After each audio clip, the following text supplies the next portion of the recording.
ما بعد فاعوذ باللہ من الشیطان الرجیم بسم اللہ الرحمن الرحیم عن عبداللہ بن مسعود قال قال رسول اللہ صلی اللہ تعالی علیہ وسلم البقرۃ عن سبعۃ والجزور عن سبعۃ فی الاضاحی۔ کنز العمال کی حدیث پاک ہے جی، حضرت عبداللہ بن مسعود رضی اللہ تعالی عنہ سے روایت ہے، وہ فرماتے ہیں کہ حضور نبی اکرم صلی اللہ علیہ وسلم نے شاید فرمایا قربانی میں گائے 7 کی طرف سے اور اونٹ 7 کی طرف سے، گائے 7 کی طرف سے اور اونٹ، گائے میں بھی 7 لوگ حصہ ڈال سکتے ہیں، اونٹ میں بھی 7 لوگ حصہ ڈال سکتے ہیں، قربانی کا حصہ بھی ڈال سکتا ہے اور اس کا عقیقہ بھی ہو سکتا ہے۔ قربانی کے جانور میں عقیقے کی بھی شمولیت ہو سکتی ہے۔ 6 حصے اگر قربانی کے ہیں، ایک کوئی حصہ ڈالنا چاہتا ہے عقیقے کا تو وہ عقیقے کا ڈال سکتا ہے۔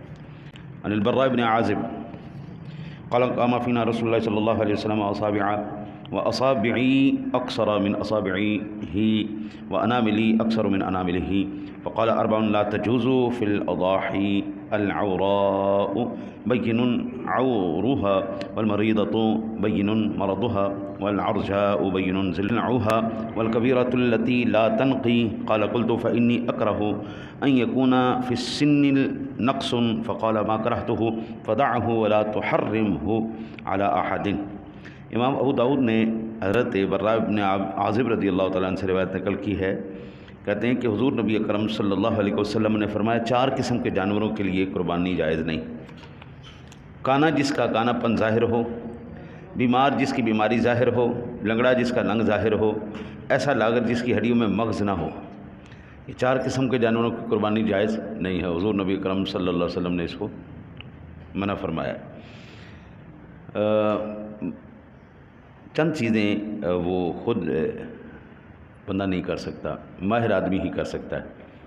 کسی قصاب کو یا جانور پالنے والا جو ہے نا جی، آپ اس سے کو رابطہ کر کے نا جانور جب لینے جائیں تو اس کو 500 روپے یا 1000 روپے پیش کر دیں اور اسے گزارش کریں کہ یہ آپ کا ہم خدمت کریں گے، آپ ہمیں جانور ٹھیک لے دیں۔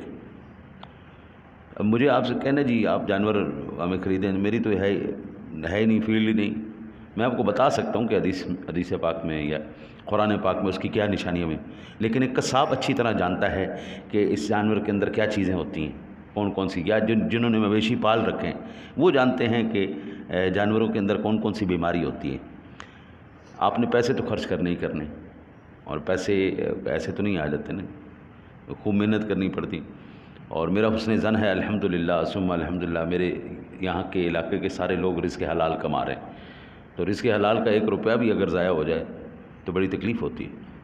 تو کچھ جا کے بندہ اب جانور، میں آپ کو اندازہ کروں، میں رات کو منڈی گھومتا رہوں، کوئی جانور دیکھوں کیا صورت حال کروں، وہ بکرے 4-4 لاکھ روپے کے نہیں۔ میں نے کہا اچھا اس کا مطلب ہے غریب آدمی چپ کر کے گھر بیٹھ جائے، کوئی بکرا شکرا نہیں، چپ کر کے بیٹھ۔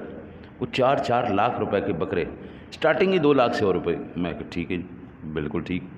اور جب بڑے جانور کا پتہ کہ 8 لاکھ 10 لاکھ 12 لاکھ، میں کہا خدا کا خوف کرو یار، کیا ہے یہ؟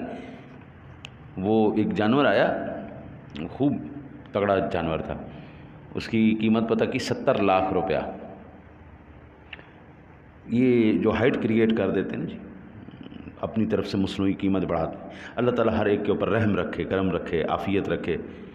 اس دن وہ جانور نہ بدکا تو اس نے کہیں ٹکر ماری، وہ جانور بیمار ہو گیا، اس حالت میں آ گیا کہ اس کے سانس ختم ہو رہے تھے۔ انہوں نے پھر اس کو چھری پھیری، وہ 70 لاکھ کا جانور کا گوشت صرف 60,000 روپے میں بکا، 60,000 روپے میں صرف اس کا گوشت۔ قربانی کا ٹائم ہے یار، خوف خدا کریں، اگلے بھی ہمارے اوپر رحم بھی کریں۔ پہلے گاؤں میں جا کے، دیہاتوں میں جا کے لوگ سستا جانور لے آتے تھے، اب وہاں پہ بھی سیانے ہو گئے، یعنی سادہ لفظوں میں بے شرم ہو گئے، جن کو حیا شرم نہیں رہی۔ حیا کرنی چاہیے۔ قال قال رسول اللہ صلی اللہ علیہ وسلم ان افضل الضحایا اعلیها واسمنها۔ حضرت امام احمد نے روایت کی کہ حضور نبی اکرم صلی اللہ علیہ وسلم نے فرمایا افضل قربانی جو باعتبار قیمت اعلیٰ ہو اور خوب فرما ہو۔ باقی انشاءاللہ میں مزید عرض کروں گا۔ اگر قربانی مقصد ہے تو پھر اس کے لیے اللہ کی رضا ضروری، اللہ کی رضا، اس کے رضا کی خاطر آپ نے قربانی کرنی۔ اگر اللہ تعالیٰ آپ کو ہمت دے سکتا ہے تو مہینہ 2 مہینے پہلے لے کے آؤ، اس کے بعد اس سے انس پیدا کرو، محبت پیدا کرو۔ 2 مہینے کے بعد جب آپ چھری چلائیں گے نا اس جانور پہ، پھر آپ کو پتہ چلے گا ہاں کہ اب قربانی ہوئی ہے۔ 2-1 مہینے اس کی خدمت کرو۔ اب میرا ایک بچہ شاگرد، وہ 3 بکرے لے کے آئے آج سے 2 مہینے پہلے 50 ہزار روپے کے، اور آج وہی قیمت 1.5 لاکھ روپے کا وہ بکرا ہو گیا۔ ایک تو سستا بھی مل جاتا ہے، دوسرا خدمت کر کے ان سے نا انس پیدا ہوتا ہے۔ جب انس پیدا ہوتا ہے پھر چھری چلاتے ہوئے نا تھوڑا سا پتہ لگتا ہے کہ ہاں، اور یہی مقصود ہے کہ اس وقت جو ہے نا جی ایسے جذبات ہونے چاہیے اللہ کی بارگاہ میں اس کے لیے کہ یا اللہ دیکھ لے جن سے ہم نے محبت بھی کی ہے نا، تیری رضا کی خاطر ہم نے ان کو بھی قربان کر دی۔ البتہ اللہ سے دعا ہے اللہ تعالیٰ آپ کو مجھے عمل کی توفیق عطا فرمائے۔